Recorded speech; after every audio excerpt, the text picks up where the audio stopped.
ඔයාලා මීට කලින් දැනගෙන හිටියද රූටර්ස්ලා කියන්නේ ප්ලම්බර් යුනිට් එකේ තවත් එක යුනිට් එකක් කියලා. ඔව් ඒක ඇත්ත.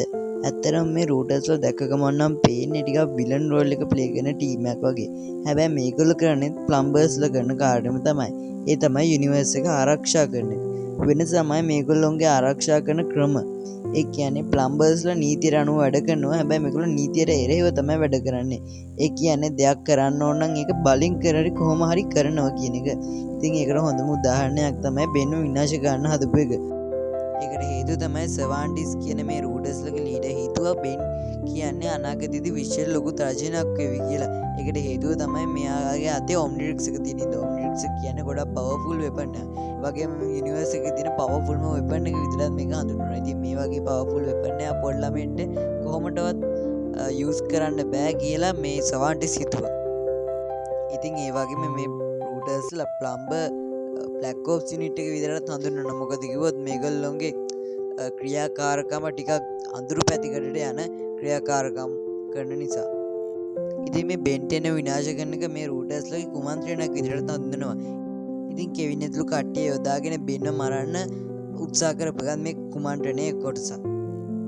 ඒ වගේම DNA alternate technology mind control සහ clone experiment වගේ යුනිතිකල් ක්‍රම භාවිතා කරනවා මේගොල්ලෝ මේ යුනිවර්ස් එක ආරක්ෂා කරන්න.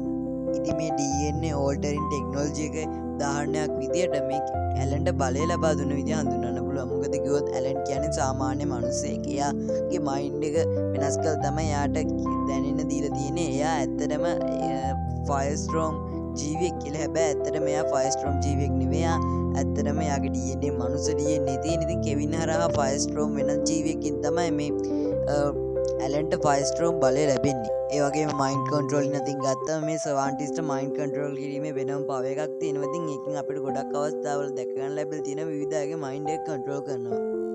ඉතින් මේ රූටර්ස්ලගේ කුමන්ත්‍රණයේ ප්‍රධාන අංග කිහිපයක් තියෙනවා. ඉතින් මේ අංග කිහිපය මම කෙටියෙන් පැහැදිලි කරන්නම්. ඒක කෙවින්ගේ මතකය වෙනස් කිරීම. ඉතින් මේකෙදි රූටර්ස්ලා විසින් කෙවින්ගේ මතකය වෙනස් කරලා එයාව බෙන්ව මරන්න පොළඹවනවා. ඒ වගේම මෙයාගේ ඇස්මෝසියම් DNA වෙනස් කරලා අන්ස්ටේබල් චේන්ජස් කැරක්ටර් එකක් බවට මෙයාව පත් කරනවා. දෙවැනි එක තමයි බෙන්ටෙන්සන්ව ඊවන් මැනිපියුලේට් කිරීම. 3. පැක්ස්, ක්‍රාෆ්ට්, ඩිබ්‍රා වගේ ප්ලම්බර්ස්ලට බලපෑම් කිරීම. ඉතින් රූටර්ස්ලා ප්ලම්බර්ස්ලා ක්‍රියාකාරීත්වය පවා ෂැඩෝ කන්ට්‍රෝල් කරලා තියෙනවා.